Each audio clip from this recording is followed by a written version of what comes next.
এই মোবাইলটি স্যামসংয়ের button phone Samsung A30।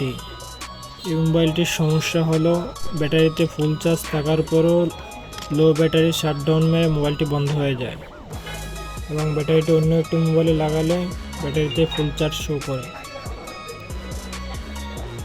এটি মূলত ফোন থেকেই সমস্যা।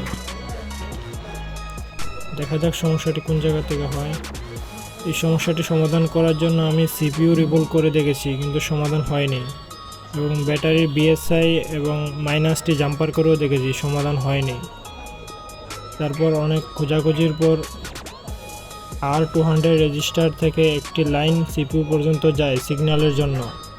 এই লাইনটি মিসিং পেয়েছি এবং জাম্পার করে দেওয়ার পর আলহামদুলিল্লাহ কাজটি কমপ্লিট হয়ে গেল।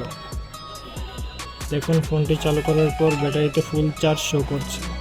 আপনাদেরও এরকম প্রবলেম আসতে পারে, ভিডিওটি সেভ করে রাখবেন।